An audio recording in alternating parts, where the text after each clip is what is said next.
혹시 사람의 소변으로부터 금을 만들려고 했던 연금술의 역사를 알고 계신가요? 물론 금은 발견되지 않았지만 대신 인이라는 원소가 발견되었는데요. 흥미롭게도 사람의 소변에서 발견된 인은 생명체를 창조할 수도 또 반대로 파괴할 수도 있는 힘을 동시에 가지고 있습니다. 처음 발견되었을 때 빛의 물질로 불리며 그 신비로움을 더해갔던 원소 인. 오늘의 뭉치과학에서는 인이라는 원소에 대한 재미있는 이야기를 들려드리도록 하겠습니다. 자, 그럼 바로 시작해볼까요? 먼저 인이 어떻게 발견이 되었는지 알아볼게요. 인의 역사는 약간은 엉뚱한 에피소드로 시작이 되는데요. 인은 1669년 독일의 연금술사 헨리히 브란트에 의해 처음 발견되었습니다. 우선 연금술에 필요한 소재를 찾게 되는데요. 브란트가 주목한 소재는 바로 사람의 소변이었습니다. 아마도 사람의 소변이 금의 색과 비슷했기 때문이 아닐까 하네요. 브란트가 금을 만들기 위해 소변에 주목한 것도 특이하지만 실험을 위해 모은 소변의 양이 무려 약 5,500리터로 추정이 됩니다. 어떻게 그 많은 양을 모았는지 경이로울 정도인데요. 어쨌든 브란트는 모아온 소변을 끓여가며 금을 만들기 위한 실험을 시작해요. 그런데 나오라는 금은 안 나오고 의문의 흰색 물질만 남게 되었어요. 그리고 자칫 실망할 수 있었던 실험 결과를 반전시켜주는 놀라운 상황이 펼쳐집니다. 이 흰색 물질은 황백색의 불빛을 내면서 자연 발화되는 독특한 성질이 있었던 것이죠. 이런 성질을 보고 브란트는 그리스어로 빛나는 물질을 뜻하는 단어에서 영감을 받아 파스퍼러스라는 이름을 붙이게 됩니다. 그리고 이 이름은 현재까지도 우리가 사용하고 있는 원소명이 되었죠. 또 우리말로는 인이라고 읽잖아요. 이 인이라는 단어 또한 도깨비불 린이라는 한자에서 온 것인데요. 한자 역시도 인의 자연발화 특성을 대표하고 있는 것을 알 수 있죠. 그런데 이 인이라는 단어와 관련된 재미난 이야기가 있는데 제가 마지막 쯤에 소개해드릴 테니 꼭 끝까지 들어주시길 바랍니다. 어쨌든 인은 이름에서도 알 수 있듯이 쉽게 불타오르는 것이 대표적 성질이에요. 자, 그렇다면 인은 산소와 반응에 빛을 내는 성질 외에 어떤 특성을 가지고 있을까요? 인은 비금속 물질로 백색인, 적색인, 흑색인의 세 가지 주요 형태를 가지는 물질입니다. 먼저 백색인은 인의 기본 형태로 주로 인산형 광석을 환원하는 과정을 통해 생산되는데요. 사실 백색인은 완전 흰색이라기보다는 반투명하고 왁스 같은 질감을 가진 고체예요. 앞서 이야기한 것처럼 백색인의 가장 대표적인 성질은 매우 높은 반응성과 강한 발화 성질인데요. 공기 중의 산소와 접촉하기만 해도 자연 발화되는 특성을 가지고 있습니다. 그리고 이런 특성 때문에 백색인은 물속이나 밀폐된 무산소 환경에서 보관되는데요. 그래서 취급 시에는 각별한 주의가 필요합니다. 다음으로 적색인인데요. 적색인은 백색인을 산소가 없는 환경에서 250도에서 300도 정도로 가열하며 만들 수 있습니다. 이 적색인은 백색인과 달리 안정적이며 자연 발화하지 않고 독성도 거의 없는 물질이에요. 마지막으로 흑색인인데요. 흑색인은 일반적으로 백색인이나 적색인을 고온과 고압으로 처리해서 만들어냅니다. 흑색인은 가장 안정적인 형태의 인으로 자연 발화하지 않고 반응성이 낮으며 독성이 거의 없다는 특성이 있습니다. 특히 다른 인과는 다르게 반도체적 특징을 가지고 있어요. 자, 그럼 색상만 다른 것이 아니라 특성도 서로 다른 이 세 가지 인은 과연 어떤 곳에 활용이 되고 있을까요? 먼저 백색인이 사용되는 분야를 알아볼까요? 백색인의 가장 대표적인 성질이 바로 쉽게 불이 붙는 발화성인데요. 이 특성은 군사 분야에 가장 활발하게 사용되어 왔습니다. 백색인은 19세기 중반부터 발화탄이나 소위탄의 소재로 사용되었는데요. 소위탄은 한번 점화되면 주위의 산소를 이용해 계속 연소하면서 타격 지점을 무력화시키는 무기체계입니다. 그리고 이 소위탄의 핵심 물질 중 하나가 바로 백색인인데요. 혹시 한번 불이 붙으면 모조리 불태운다는 백린탄을 들어보셨나요? 백린탄의 백린이 바로 백색인이에요. 그리고 이 백린탄은 넓은 지역을 무차별적으로 공격하는 무기인데요. 일단 사람의 피부에 닿으면 조직에 깊숙이 침투하면서도 연소를 멈추지 않는 끔찍한 무기입니다. 그리고 백색인이 연소하면서 만들어내는 인산화물의 독성도 치명적이에요. 이런 이유로 백린탄은 비인도적 무기로 분류되어 있고요. 1980년 제네바 협약을 통해 민간인을 대상으로 사용이 엄격하게 제한되었습니다. 그런데요, 전쟁이라는 것이 다 그렇겠지만 사용하지 말라고 사용하지 않는 것이 아니죠. 최근에는 러우 전쟁에서 이 백린탄이 사용되었다는 강한 의혹이 제기되기도 했죠.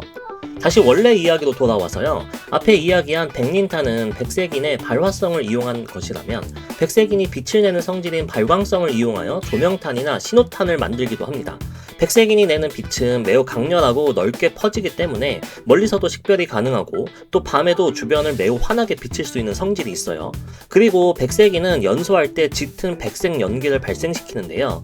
이 연기는 밀도가 매우 높고 바람에도 쉽게 흩어지지 않아 연막탄으로도 많이 사용됩니다. 물론 독성이 높은 물질이니 군사작전에 투입되는 군인들 또한 방독면과 같은 보호장구를 착용한 채 작전을 수행해야겠죠. 군사 분야 외에도 백색인은 다양한 곳에서 활용이 되는데요. 백색인의 대표적인 성질이 바로 독성입니다. 그리고 이 독성을 이용해 19세기 후반에서 20세기 초반까지 설치류 퇴치제로 사용된 적도 있어요. 이때 백색인을 음식물이나 먹이와 섞어 설치류를 유인하는 방식으로 사용하였는데요. 백색인이 체내에 들어가면 산화 반응을 일으켜 내부 장기에 치명적인 손상을 입게 되는데 그 효과가 매우 뛰어났다고 해요. 그런데 백색인은 비선택적으로 작용했기 때문에 목표로 했던 쥐 외에도 다른 동물이나 생물, 심지어 인간에게도 위험했어요. 그래서 결국 백색인을 이용한 살충제 사용은 20세기 중반 이후 대부분의 국가에서 금지되었습니다. 지금까지 들려드린 인의 특성을 보면 마치 모든 것을 파괴하겠다라는 느낌의 무시무시한 원소인 것 같은데요. 흥미롭게도 인은 모든 생명체를 구성하는 필수 원소입니다. 예를 들어 인은 유전 물질인 DNA, RNA의 뼈대 구조를 이루는 인산 그룹의 핵심 성분입니다. 유전 정보의 저장과 전달, 단백질 합성 과정에 이는 필수적이죠. 그 외에도 이는 칼슘과 결합하여 인산칼슘 형태로 뼈와 치아를 형성하기도 해요. 그리고 이는 식물에게도 없어서는 안 될 원소인데요. 이는 식물의 광합성 과정 중 에너지 전환을 돕고 영양분을 효율적으로 이용할 수 있도록 합니다. 식물이 꽃을 피우고 열매를 맺는 과정에서도 이는 중요한 역할을 해요. 이런 이유로 백색의 이는 인산염의 형태로 비료를 만드는 데 사용이 되는데요.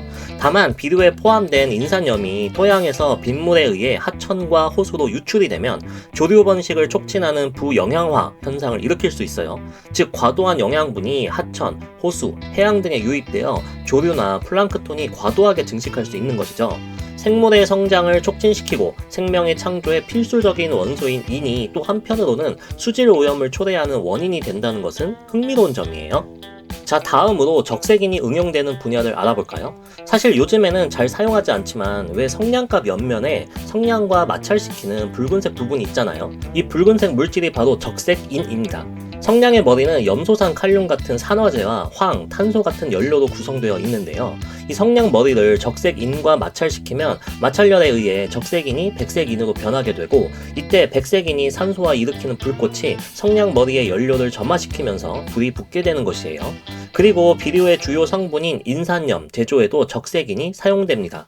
그리고 적색인은 백색인과 마찬가지로 폭약 등에도 사용됩니다.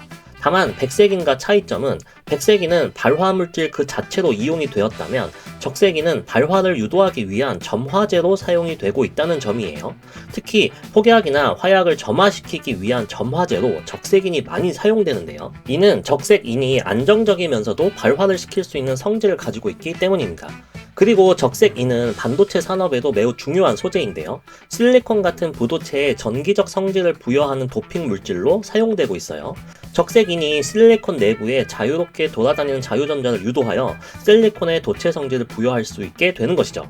다른 도핑 물질도 있지만 이는 매우 저렴하고 공급량도 풍부하며 효율성도 좋아서 전자를 만들어내는 도핑 소재 중에는 가장 많이 사용이 되고 있습니다. 자, 그럼 이제 마지막으로 흑색인의 주요 응용 분야를 알아볼게요. 사실 흑색인은 상용화 제품에 사용된다기보다는 전자 및 광학소자, 배터리, 음극재, 바이오 센서, 신소재 연구 등 차세대 기술에 활용될 수 있는 잠재력을 가지고 있는 물질로 평가되고 있어요. 물론 아직 기술적이나 경제적으로 극복해야 할 부분이 너무나 많은 소재로 평가되지만 항상 그랬듯이 우리 인류는 반드시 그 해결 방법을 찾아낼 거라고 생각합니다. 제가 왜 앞에서 인이라는 한자가 도깨비불 린이라고 했잖아요. 도깨비불은 우리나라 민속 이야기나 설화에서 종종 등장하는 이야기인데요. 무덤가에서 자주 관찰되는 것으로 묘사되고 있죠. 사실 완전히 허무맹랑한 이야기는 아니고요. 사람이 매장되면 유기물이 분해가 되기 시작하는데 이때 인화수소와 같은 가스가 발생합니다. 그리고 이 인화수소가 산소와 반응하면 작은 불꽃을 만들어내는데요. 이런 현상이 도깨비불과 연관이 있지 않을까 하는 과학적인 접근도 있어요. 여러분, 오늘은 인이라는 물질에 대해 알아보았습니다. 그리고 이는 발견의 역사부터 비범하지 않았는데요.